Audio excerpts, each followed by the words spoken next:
ఎందులకు అంటున్నాడు అర్జునుడు శివుడితోటి. కిరాతవేషంలో ఉన్నటువంటి శివుడితోటి ఈ విధంగా అంటున్నాడు. ఏమని?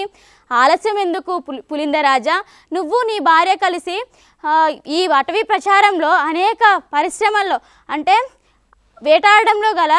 వేటాడడంతో మీరు చాలా అలసిపోయారు, మిక్కిలి అలసిపోయారు. కాబట్టి మీరు కోపాన్ని విడిచిపెట్టండి, శాంతిని గ్రహించండి. మన ఇద్దరికి ఈ విధంగా మాటలతో కూడిన కలహము ఎందుకు అని అంటున్నాడు అర్జునుడు ఈశ్వరునితోటి. జోటియు నీవును గుర్కుర కోటియు ననుచరులు దప్పిగొన్నారు మహాదాటి పరిశ్రమమున నిచ్చోట వసించదరయేని సుఖముండదగున్. జోటియు అంటే నీవును జోటియు అంటే నీ భార్యను, గుర్కుర కోటియు అంటే నీ కుక్కల సమూహము, అనుచరులు మరియు నేను వెంబడిస్తున్నటువంటి అనుచరులు మహాదాటి పరిశ్రమమున అంటే ఈ వేటాడడంలో గల పరిశ్రమ చేత దప్పికొన్నారు అంటే అలసిపోయారు. ఈ చోట వసించదరయేని నివసించాలనుకుంటే సుఖముండదగు, సుఖంగా నివసించవచ్చు అని చెప్తున్నాడు. ఎవరు? అర్జునుడు కిరాతునితో అంటున్నాడు. ఏమని?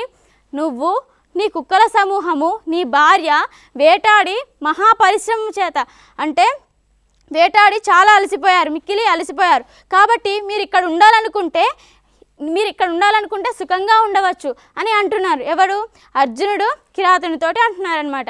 అని అర్జునుడు పలికిన నా గజ్జులాడు మోకరంబున మొగమడ్డంబు గదల్చి నా ఎడ్డి మాటలం బనిలేది పంది యొక్క ప్రయోజనం కంటే వేట పంతంబు దప్పి మమ్మున నదిక్షేపించి తప్పునకు దపసివిగాన నిన్ను క్షమింపను పొమ్మదీనుగాక అని అర్జునుడు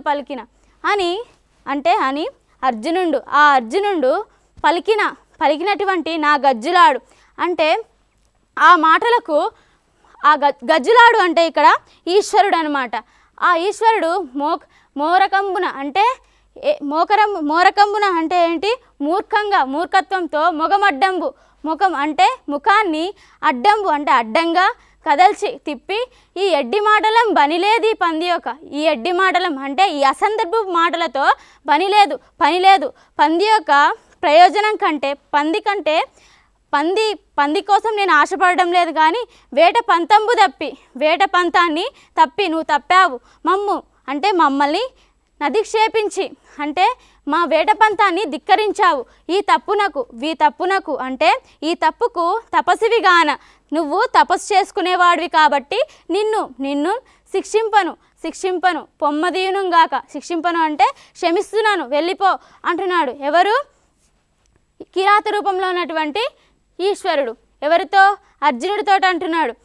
అయితే అన్నాడు ఎవరు? అర్జునుడు, మీరు అలసిపోయినట్లయితే ఇక్కడే ఉండొచ్చు సుఖంగా అని అన్న తర్వాత అయినా కానీ ఈశ్వరుడు తన ముఖాన్ని అడ్డంగా తిప్పి ఈ అసందర్భ మాటలతో పని లేదు, కానీ పంది నేను కావాలని కోరుకోవడం లేదు, కానీ ఈ వేటాడడంలో గల ప్రయోజనం కూడా నాకు వద్దు, కానీ ఈ వేటాడడంలో నువ్వు మమ్మల్ని ధిక్కరించావు కాబట్టి ఈ తప్పుకు నువ్వు తపస్వి కాబట్టి నిన్ను క్షమించి వదిలేస్తున్నాను అని చెప్తున్నాడు. ఎవరు? కిరాతుడు అర్జునుడితో అంటున్నాడు. తాటి అంత విల్లు ధరించినాడవు జాకీన్యాంకితము భుజాయుగంబు గర్వరేఖ మిగుల గానంగనయ్యడు దాంబికంబు నీదు తపసితనము. తాటి అంత విల్లు ధరించినాడు. తాటి అంత విల్లు అంతటి పొరవైనటి విల్లును నువ్వు ధరించావు. జాకీన్యాంకితములు నీ భుజాలు ఏంటివంట? ఆ విల్లుని మోయడంతో కాయలు కాసిపోయాయి. గర్వరేఖ మిగుల గానంగా అయ్యాడు. నీ ముఖంలో గర్వరేఖ కనిపెడుతుంది కాబట్టి నీదు తపస్సితనము దాంబికంబు అంటే నీ తపస్వితము మోసకరమైనది అని అంటున్నాడు. ఎవరు? ఈ కిరాతుడు అర్జునుడితో అంటున్నాడు. నువ్వు తాటి అంత విల్లు ధరించావు, నీ భుజాలు ఆ విల్లును మోయడం వల్ల కాయలు కాసిపోయాయి, నీ ముఖంలో గర్వరేఖ ఉట్టిపడుతుంది కాబట్టి నీ తపస్విత్వము దాంబికం మోసకరమైనది. ఎందుకంటే తపస్సు చేసుకునే వాళ్ళు ఎలా ఉంటారు? చాలా సౌమ్యంగా శాంతంగా ఉంటారు. కానీ ఇక్కడ మన అర్జునుడు ఏ విధంగా ఉన్నాడు? వేటాడడానికి తన గాంధీవాన్ని ఉపయోగించి తన బాణాల్ని ప్రయోగించాడు. ఏమో నా హృదయంబు నిన్నుగని ఇట్లే చాప మందాసమై బామా సన్నిధి నుబ్బుచున్నయది నీ బాహా ప్రతంబు నిస్సీమం బేనొక కొంతసేపిచటను జృంభించి రాజేయుమా నా మీద నిగుడింపు మానిషిత నానా క్రూర నారాచముల్. ఏమో తెలియదు కానీ ఎందుకో నా హృదయం అంటే నా మనస్సు నిన్ను గని చూచి ఇట్లే ఈ విధంగానే చాపమందాసమై చాపమందు అంటే చేతిలో విల్లును ధరించుకొనుటకు ఆసమై అంటే ఆసక్తి గలదై బామా సన్నిధి అంటే నా భార్య ఎదుట నుబ్బుచున్నది అంటే వేడుకపడుచున్నది నీ బాహా ప్రతంబు నీ యొక్క బాహా అంటే బాహుల యొక్క ప్రతాపం అంటే శౌర్యము నిస్సీమంబే అయితే మేరలేనిదైతే ఒక కొంతసేపు ఇచ్చట ఒక కొంతసేపు ప్లస్ ఇచ్చట ఒక కొంతసేపు ఇక్కడ ఇచ్చట అంటే ఇక్కడ ఉజృంభించి అంటే విజృంభింపజేసి రాజేయమ అంటే నా మీదకి వచ్చేటట్లు చేయు నా మీద అంటే నా మీద అంటున్నాడు ఎవరు శివుడు కిరాతుడు అంటున్నాడు నా మీద నిష్ట నానా క్రూర నారాచములు నిష్ట అంటే వాడి అయిన నానా అనేక రకములమైనటువంటి క్రూరమైనటువంటి నారాచములు అంటే బాణాలని నిగుడుంపుమ ప్రయోగించు నా మీద అయితే ఇది అంటున్నాడు ఎవరు కిరాతుడు అంటున్నాడు అర్జునుడితోటి రా నాతోటి యుద్ధానికి రా అని సవాలు విసురుతున్నాడు ఎవరికి అర్జునుడికి ఎందుకో ఏమో తెలియదు కానీ నా భార్య సన్నిధిలో ఈ విల్లును ధరించడానికి నేను ఆశపడుతున్నాను వేడుకపడుచుంది నా మనసు కాబట్టి నువ్వు నీ శౌర్యము మేరలేనిదైతే అంటే నీ శౌర్యము మేరలేనిదైతే నా మీద కొద్దిసేపు నీ పరాక్రమాన్ని విజృంభింపజేయి నా మీదకి వచ్చేటట్లు చేయి కాబట్టి మళ్ళీ ఏమంటున్నాడంటే నిష్ట నానా క్రూర నారాచము అంటే అనేకమైనటువంటి క్రూరమైన బాణాలని నా మీదకి వచ్చేటట్లు చేయి ప్రయోగించు అని చెప్తున్నాడు ఎవరు కిరాతుడు అర్జునుడితో చెప్తున్నాడు అనమాట చెంచని నన్ను చూడకు వంచింపకు హీనజాతి వాడనని సంగ్రామాంచలమున నిదే నన్ను మెచ్చించెదవేనప్పుడు నిన్ను సేబాసందున్ చెంచని నన్ను చూడకు చెంచువాడనని నన్ను చూడకు హీనజాతి వాడనని హీనజాతి అంటే చిన్న జాతి తక్కువ జాతి వాడనని నన్ను వంచింపకు సంగ్రామాంచలమున అంటే ఈ యుద్ధంలో మనకు జరగబోయేటటువంటి యుద్ధంలో నన్ను మెచ్చించదవేనప్పుడు నిన్ను సేబాసందు మెచ్చించదవే అంటే నన్ను మెప్పిస్తే అప్పుడు నిన్ను సేబాసందు అంటే శబాషని మెచ్చుకుంటాను నిన్ను భలి అని మెచ్చుకుంటాను అంటున్నాడు ఎవరు కిరాతుడు అర్జునుడితో అంటున్నాడు చెంచువాడనని నన్ను ఏం చేయకంట చూడకు చెంచువాడనని నన్ను చూడకు హీనజాతి వాడనని అంటే తక్కువ జాతి వాడనని నన్ను వంచింపకు అయితే ఈ సంగ్రామంలో మన ఇద్దరికి జరగబోయేటటువంటి యుద్ధంలో నువ్వు ఒకవేళ నన్ను మెప్పిస్తే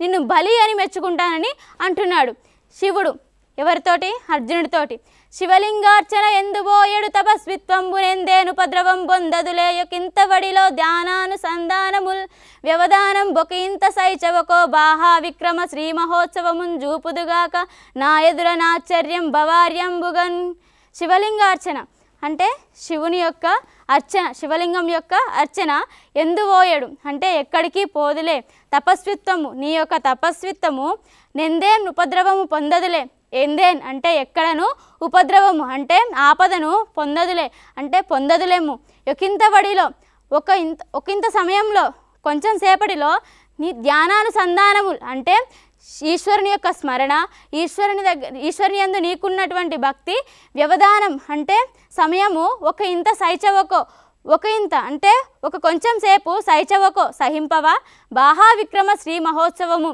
అంటే బాహా అంటే బాహుల యొక్క విక్రమ అంటే పరాక్రమము శ్రీ మహోత్సవము శ్రీ మహాలక్ష్మి యొక్క అటువంటి పండుగను నా ఎదుర నాశ్చర్యం భవార్యంబుగా ఆశ్చర్యం కలిగించేటట్లు నా ఎదుట భవార్యంబుగన్ అంటే ఆశ్చర్యంబుగా అంతులేని విధంగా చూపుదుగాక అంటే చూపిద్దుగాని నా ముందు అంటున్నాడు ఎవరు కిరాతుడు అంటున్నారు అర్జునుడితోటి నీ శివలింగార్చనము నీ ఈశ్వర పూజ ఎక్కడికి పోదు అయితే నీ భక్తి ఈశ్వరుని పట్ల నీకున్నటువంటి భక్తి శ్రద్ధలు అతని పట్ల నీకున్నటువంటి స్మరణము కొంచెం సమయాన్ని కూడా సహింపవా కాబట్టి నీ పరాక్రమ శౌర్యము మేరలేనిదైతే నా మీదకి వచ్చేటట్లు చేయి కొంచెం సేపు అవన్నీ కూడా పక్కకు పెట్టు నేను ఆశ్చర్యపడే విధంగా నీ పరాక్రమ శౌర్యాన్ని నా ముందు చూపించు అని సవాలు విసురుతున్నాడు ఎవరు కిరాతుడు అర్జునుడితో సవాలు విసురుతున్నాడు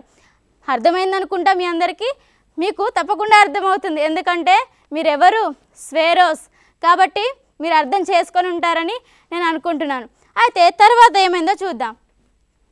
ప్రదర మరివోవు మేయుము ప్రాక్పాకార కౌతుకాదీన హృదయుండగాను నేను ఔరా కులపత్ని అయిన ఈ నీరజాక్షి యాశపడుచుండుచు ఘోర వీరాహవములు. ప్రదర అంటే ఈ కులపత్ని అయినటువంటి ఈ చంచలదేవి ఇంతవరకు కూడా ఎటువంటి యుద్ధాలు చూడలేదన్నమాట.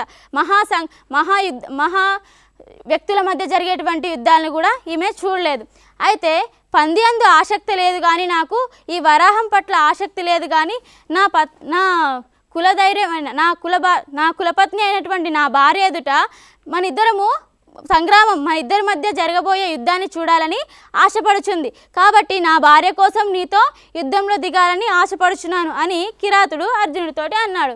అని పలికి ఆ క్రీడా కిరాతుండు గుణదని చేసి జలధర ద్వాన గంభీరంబై ఏతించు నా మ్రోతకు సిల్లు చూపిన గోపించు గంధ ద్విపంబుంబోలే రోషించు అర్జునుండు గాండివ గుణ గర్జాడంబురంబున నంబరంబు పిక్కటిల్లె నా టక్కరి విలు కానిపై బల్లంబులు నిగుడించే అని పలికి అంటే చెప్పి తర్వాత యా క్రీడా కిరాతుండు ఆ యొక్క క్రీడా కిరాతుండు క్రూరమైనటువంటి కిరాతుండు అంటే ఎవరు? శివుడు, ఈశ్వరుడు గుణధ్వని చేసిన జలధర ద్వాన గంభీరంబై ఏతించు నా మ్రోతకు సిల్లు చూపిన గోపించు గంధ ద్వీపంబోలే రోషించి అర్జునుండు గాండివ గుణ గర్జాడంబరంబున నంబరంబు పిక్కటిల్లె నా టక్కరి విలుకానిపై బల్లంబులు నిగుడించే. అయితే మనము మావటివాడిని చూసినట్లయితే మావటివాడు ఏనుగుకి అంకుశం చూపించినప్పుడు అది ఏ విధంగా గర్జిస్తుందో, ఏ విధంగా తిరిగి గర్జిస్తుందో ఆ విధంగా సవాలు విసరగానే కిరాతుడు అర్జునుడితోటి నా మీదకి యుద్ధానికి రా, నా మీద అనేక నారాచములు ప్రయోగించు, క్రూరమైనటువంటి బాణాలు నా మీద ప్రయోగించు అని సవాలు విసరగానే అర్జునుడు సిల్లు చూపిన అంటే అంకుశాన్ని మావటివాడు ఏనుకి చూపిస్తే అది ఏ విధంగా కోపిస్తుందో ఆ విధంగా కోపించి తిరిగి ఈశ్వరునిపై తన బాణాల్ని ప్రయోగించాడు. ఈ విధంగా కృష్ణార్జునులు తమ సంవాదాన్ని ముగించారు. అయితే కిరాతార్జునుల సంవాదం అనగానే మనము కిరాతుడు అంటే ఎవరు? ఈశ్వరుడు. అర్జునుడు అనగానే అర్జునుడు. అయితే సంవాదం వారిద్దరి మధ్య కృష్ణార్జునుల సంవాదం వారిద్దరి మధ్య ఆ విధంగా సంవాదం మొదలైందనమాట. చూసారా ఏ విధంగా అర్జునుడు శివుడు వారి కోపాలని ఏ విధంగా హోరాహోరీగా వారిద్దరి మధ్య పోటీ సాగుతున్నదో ఆ వరాహం గురించి చంచల నేత్రను కూడా చూడండి. అదిగోండి కవిసార్వభౌముడు శ్రీనాథుడు. అయితే మనం ఇప్పటివరకు చదువుకున్నటువంటి పాఠ్యభాగాన్ని మళ్ళీ ఒకసారి నెమరు వేసుకుందాం. ఏమిటంటే అర్జునుడు శివుడు ఇద్దరి మధ్య సంవాదం, కిరాతార్జునుల సంవాదం. అయితే ఇతను ఎందుకు తపస్సు చేయవలసి వచ్చిందంటే అర్జునుడు ముఖ్యంగా పాశుపత అస్త్రం కోసం తపస్సు చేయవలసి వచ్చింది. అయితే ఈ విధంగా అతని పరాక్రమశైలిని మెచ్చినటువంటి ఈశ్వరుడు అర్జునుడికి పాశుపతాక్షాన్ని ప్రసాదించి వెళ్ళిపోతాడు. ఆ విధంగా అర్జునుడు తన తపస్విత్వాన్ని నిరూపించుకొని ఆ పాశుపతాక్షాన్ని చేపట్టాడు. అయితే మనము మరొకసారి ఈ పాఠ్యభాగాన్ని నెమరు వేసుకుందాం. అయితే అర్జునుడు ఈశ్వరుడు ఇద్దరు కూడా ఎవరి కోసం పోటీ పడ్డారు? వరాహం కోసం పోటీ పడ్డారు. ఆ పోటీలో మీరు చూశారు ఎవరు ఏ విధంగా ఎవరితో అన్నారో ఏమన్నారో అని. అయితే ఈ విధంగా వారు ఆ వరాహం కోసము పోటీపడి తిరిగి వారిద్దరి మధ్య జరిగినటువంటి ఆ సంవాదంలో ఆ వరాహాన్ని వాళ్ళు ఎవరు చేజిక్కించుకున్నారు, ఏ విధంగా చేజిక్కించుకున్నారు అనేది మనము చూసాం. ఎవరు కూడా దీని గురించి పోటీ పడ్డారు కానీ వరాహం గురించి. కానీ నిజానికి అర్జునుడు చేసిన తపస్విత్వం ఎవరి గురించి, దేని గురించి? దివ్యాస్త్రాల గురించి. దాన్ని పరీక్షించడానికే ఎవరు? శివుడు కిరాతుని రూపంలో మరియు పార్వతీదేవి చంచల రూపంలో వచ్చింది, మరియు మూకాసురుడు అనే రాక్షసుడు వరాహం రూపంలో వచ్చారు. అయితే వరాహము అర్జునుడి యొక్క తపస్సుని భంగం కలిగించినందుకు అర్జునుడికి కోపం వచ్చి ఆ వరాహం మీద తన బాణాలని ప్రయోగించారు. అయితే హలో హలో చెప్పండి. చెప్పండి. Hi Swaero, good afternoon. Good afternoon Swaero. What is your name? మీ పేరేంటో నేను తెలుసుకోవచ్చా? వినిపించడం లేదండి, కొద్దిగా గట్టిగా మాట్లాడండి. చెప్పండి. కనకాభిషేకం అంటే ఏంటి? చెప్పండి మరొకసారి, వినిపిస్తుంది నాకు. కనకాభిషేకం అంటే ఏంటిది? కనకాభిషేకం అంటే బంగారంతో అభిషేకం చేయించుకోవడం. మంచి ప్రశ్న అడిగారండి మీరు. నేను ఎందుకు చెప్పానంటే కనకాభిషేకము, అర్జునుడు శ్రీనాథుడు కనకాభిషేకం చేయించుకున్నారని చెప్పాను కదా. తన ముత్యాలశాలలో ఎవరు, ప్రౌఢదేవరాయలు అనేటువంటి రాజు, ఆయన ఆస్థానంలో ఈ గౌడ డిండిమబట్టిని ఓడించాడని ఆ సంతోషంలో, ఎవరు ఓడించారు? శ్రీనాథుడు ఓడించారనే సంతోషంతో తన ముత్యాలశాలలో ఈయనకి శ్రీనాథుడికి కనకాభిషేకం చేయించారు. అంటే బంగారంతో కనకాభిషేకం చేయించారు. మంచి ప్రశ్న అడిగారు స్వేరో. అయితే మీరు చూసినట్లయితే చూడండి, ఇక్కడ ఏ రూపం దాల్చాడు? అర్జునుడు తపస్వి రూపం దాల్చాడు. చూడండి ఏ విధంగా ఈశ్వరుడు కిరాతుని వేషం దాల్చాడు. అలాగే పార్వతీదేవి ఏ విధంగా చంచల నేత్ర రూపంలో వచ్చిందో చూశారు కదా. ఇదే కిరాతార్జునుల సంవాదం. చూసారా? ఈ ఇరువురు ప్రయోగించిన బాణముల వల్ల అది ఆ వరాహము ఏ విధంగా నేల కూడి పడిపోయిందో.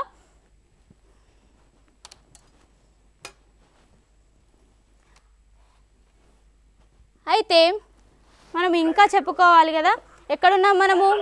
హలో హలో చెప్పండి. హలో హలో హలో చెప్పండి, మీ ప్రశ్న ఏంటి? Good afternoon sir. Good afternoon Swaero. My name is Bunny. I'm calling from Nizamabad district. Okay, చెప్పండి మీ ప్రశ్న ఏంటి? అర్జునుడు ఏ పర్వతం మీద తపస్సు చేశాడు? మంచి ప్రశ్న అడిగారు. ఇంద్రకీల అనే పర్వతం మీద తపస్సు చేశాడు. ఎవరు? అర్జునుడు. ఎవరి గురించి? దివ్యాస్త్రాల గురించి. దివ్యాస్త్రాలని సంపాదించుట కొరకు అర్జునుడు ఇంద్రకీల అనే పర్వతంపై తపస్సు చేశాడు. అయితే ఆ వృద్ధ బ్రాహ్మణుడు, ఇంద్రుడు వృద్ధ బ్రాహ్మణుడి రూపంలో వచ్చి అర్జునుడితో చెప్పినా కానీ అర్జునుడు వినలేదు. ఏమని చెప్పాడు? నువ్వు ఇంద్రుని గురించి ఎందుకు తపస్సు చేస్తున్నావు? ఇంద్రుడు చేసినటువంటి అహల్య సంగమం గురించి నీకు తెలియదా?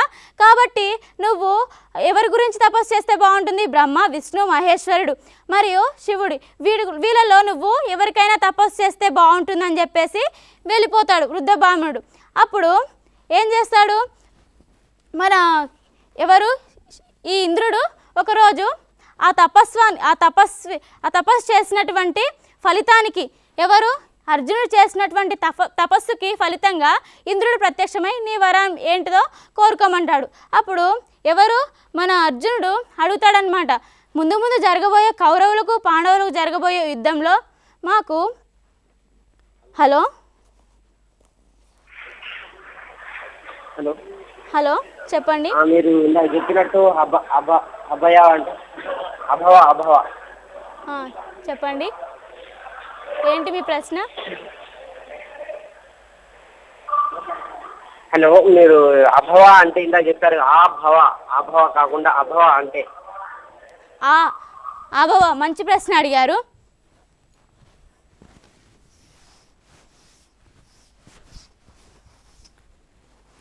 ముందు అందులో ఏముందంటే ఆభవార్జున అంటే అంటే ఆ యొక్క ఆ పై చెప్పబడినటువంటి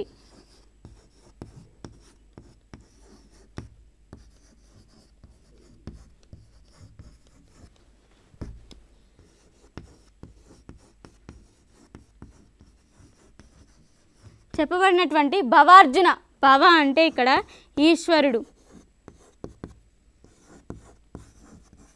ఈశ్వరుడు లేదా శివుడు.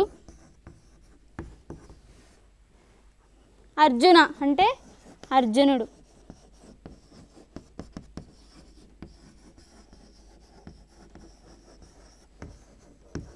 మంచి ప్రశ్న అడిగారు స్వేరో. మీ సందేహం తీరిందనుకుంటాను. అయితే మనము ఎక్కడి దాకా వచ్చాం? ఆ విధంగా ఆ ఇద్దరు ప్రయోగించిన బాణముల వల్ల ఆ వరాహము నేల కూడి కింద పడిందనమాట. అయితే ఈ ఇద్దరు ఎవరు? ఈశ్వరుడు. ఇంతటితో కృష్ణార్జునుల సంవాదం. హలో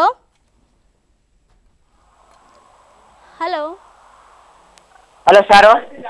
చెప్పండి. Hello sir. చెప్పండి, మీ ప్రశ్న ఏంటో చెప్పండి. నాకు వినిపిస్తుంది, నాకు వినిపిస్తుంది. మీ ప్రశ్న ఏంటో చెప్పండి. చెప్పండి, నాకు వినిపిస్తుంది. అర్జునుడు ఎందుకు తపస్సు చేశాడు? అర్జునుడా? మంచి ప్రశ్న అడిగారు. ఇంతకుముందు చెప్పుకున్నాం కదా, కౌరవులకు పాండవులకు మధ్య జరిగినటువంటి మాయాజూదంలో పాండవులు ఓడిపోతారు.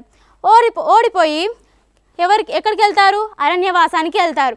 అరణ్యవాసంలో అర్జునుడు ఆలోచించుకుంటాడనమాట, ఇప్పుడు జరిగిన యుద్ధంలో మనం ఓడిపోయాం, ఇక ముందు జరగబోయే కౌరవులకు పాండవులకు జరగబోయే యుద్ధంలో ఎలా అయినా గెలవాలంటే మనకి దివ్యాస్త్రాలు కావాలి. కాబట్టి దివ్యాస్త్రాల కోసము అర్జునుడు తపస్సు చేశాడు. ఎవరికి? ఇంద్రుడికి. కానీ ఇంద్రుడు అది నేను ఇవ్వలేనంటాడు, ఆ వరాన్ని నేను ఇవ్వలేనంటాడు. ఎందుకంటే అది ఈశ్వరుని యొక్క ఆజ్ఞ, ఈశ్వరుని ఆజ్ఞ లేనిదే నేను ఆ వరాన్ని నీకు ఇవ్వలేనంటాడు. అప్పుడు తిరిగి అర్జునుడు శివుని కోసం తపస్సు చేయడం ప్రారంభిస్తాడు ఇంద్రకీల అనే పర్వతం మీద. అయితే ప్రారంభించగానే ఆ తపస్సుకు మెచ్చినటువంటి శివుడు ఎవరి రూపం దాల్చి వస్తాడు? కిరాతుని రూపంలో దాల్చి వస్తాడు. అయితే అలాగే పార్వతి చంచల రూపం ధరించి వస్తుంది. ఆ విధంగా అర్జునుడు ఆ దివ్యాస్త్రాలు సంపాదించుకోవడం కోసం తపస్సు చేస్తాడు. మంచి ప్రశ్న అడిగారు స్వేరో. అలాగే ముఖ్యంగా ఈ తపస్సుకి ఒక పేరుంది. ఏంటో తెలుసా? పాశుపత దీక్ష. పాశుపతాస్త్రం కోసం ముఖ్యంగా అర్జునుడు దీక్షను చేపట్టాడు.